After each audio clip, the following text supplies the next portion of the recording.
Hello, everyone, and welcome back into the GSMC Dead Ball Sports Podcast. And for our third segment of today's show, we transition into the world of basketball and into the unique world of basketball's free agency cycle, and especially concerning a player who is seemingly disgruntled with the situation right now, but seemingly has not much left to offer, in my opinion, in his NBA career, and that is Mr. Jimmy Butler of the Miami Heat.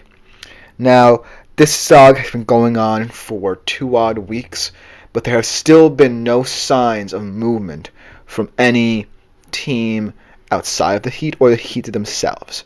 And so this certainly seems like a situation in which the ball is firmly in Jimmy Butler's court on whether or not he's going to leave or stay. And I do like to think that because of the disgruntled nature of how he's wanting to force himself out, that we could see Jimmy Butler yet leave. But it's going to be a tenuous situation. There are few teams who I think will be willing to trade for him or just sign him to a max salary. In fact, there's only one team who can do that in this juncture in time. Without further ado, let's break down what could happen and why I think that it's all on Jimmy Butler to get it done. So like I said, this began a couple weeks ago when Jimmy Butler was saying, I want to leave Miami and I'm available. Now, Miami didn't necessarily completely shut him down, but it certainly feels like because there are not many teams who are willing to go all in on trading for Jimmy Butler, and there's only one who can offer him a max salary, ironically being the Brooklyn Nets, who are not going to contend for a very long time. The Miami Heat were a little bit apprehensive about this whole situation, in my opinion. I feel like they were initially willing to let him go, but since Jimmy is a little bit kind of tentative and apprehensive himself about certain teams who he could go to, saying to teams like the Bucks and the Warriors, don't bother on trading for me, that made this situation a little bit more difficult, and that's why it has dragged on this long. But there is one team who I really think can be justified in going for him, but I don't necessarily know if the fit itself is justified. And when we think about Jimmy Butler, right, we think about a player that, yes, can offer you good two-way basketball, but at this point in his career, is it good enough for you to stake a certain amount of money or a certain amount of time investment into? So that's the question here, because I do think that the Phoenix Suns, out of all the teams we've heard and all the rumors these past couple of weeks, would seem the most appealing and seem like a perfect fit for Jimmy. They're also a team that have Devin Booker, Kevin Durant, and Bradley Beal. They're in the Western Conference, a much more difficult conference to compete in. And all three of those players have some varying degree of injury this season. And then, to top it all off, this trade will largely hinge on Bradley Beal waiving his no-trade clause. Because if you think about it, four of those kind of guys, Butler, Beal, Durant, and Booker, would certainly not want to work together. Because I don't necessarily think you can determine who the primary ball handler, shot creator is going to be in that four-man rotation. But I do think that of all the teams, and if Jimmy Butler has to force himself out and is willing to do so, he should look no further than Phoenix. But then it also leads to the intricacies that come with this trade, because this trade will still be difficult, hinging on Beal's situation as well.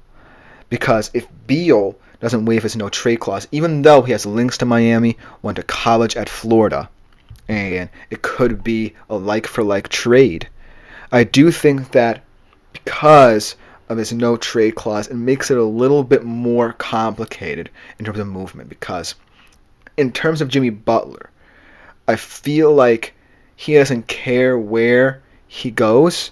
Obviously, he would like to go to a team that could compete, but ultimately it's down to a little bit more of the appeal of Beal as well. and how teams who are not a part of his no-trade clause, if he decides to waive it, view him as well. Let's say it is a like-for-like deal, though, and Beal does like the appeal of going back to Miami and to Florida. Then I feel like that would be something that Bradley Beal and Jimmy Butler would like to do, and thus Jimmy Butler might be on the phone with Beal saying, hey, why not just come here and I can go there, and it will completely settle the situation. And so that's one option in my opinion. But then again, I do feel like, and I'm not necessarily someone who's big into, say, finances when it comes to sports. But let's say this particular deal would absorb the remainder of Jimmy Butler's Heat contract, which I don't necessarily know all the details on, but I do know it is coming down to expiry.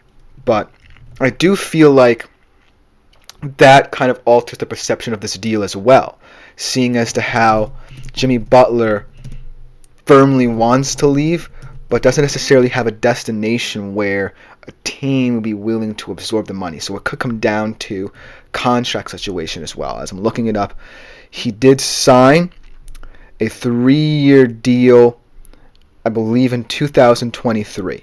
So 2026 would be the final year. So a team would absorb a couple $1 million. So I wouldn't necessarily be mad if I were a team wanting to go for him, but that's the thing. Which team, and if it's Phoenix, how confidently would you be willing to absorb Jimmy Butler's contract and then extend him? Because that's a part of the story that I don't think a lot of people are focusing on. How desirable Jimmy Butler is himself.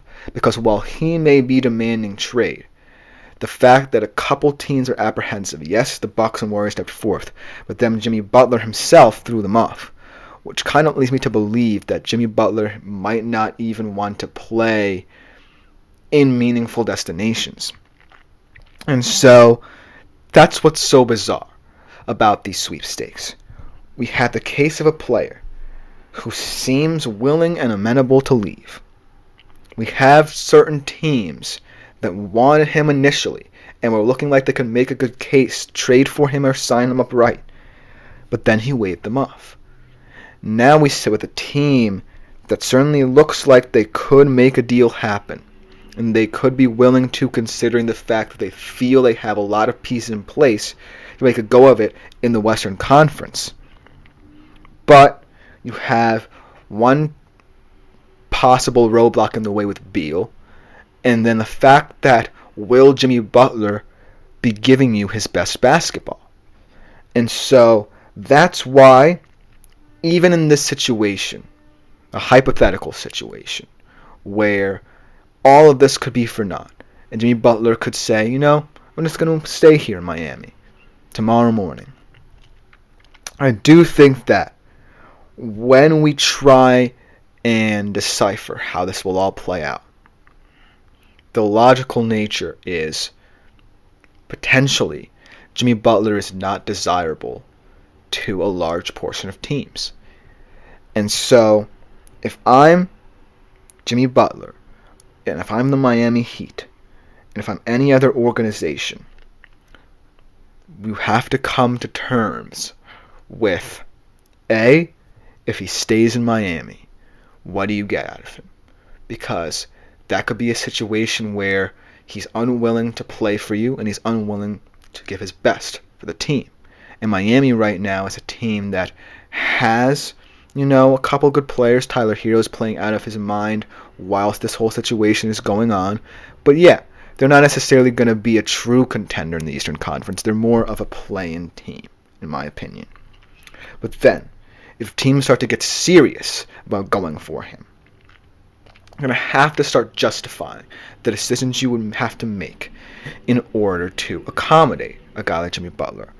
In Phoenix, yes, it would be an absolutely appealing trade to imagine Jimmy Butler and Kevin Durant and Devin Booker playing together. But what would Devin Booker and Kevin Durant have to concede? And would Jimmy Butler be willing to play in a 3-man rotation like that.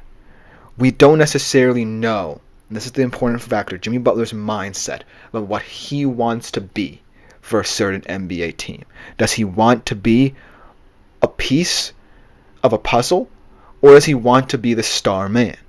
And so, while Phoenix certainly looks like it has all the answers to Jimmy Butler's solutions, and Jimmy Butler could immediately up and say, I want to leave now, and the Miami Heat will have to listen to him.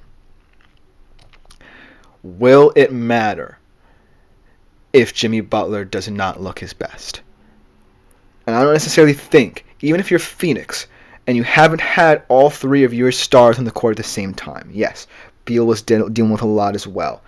Booker has been out for a couple months. Durant at the start of the season was dealing with some things.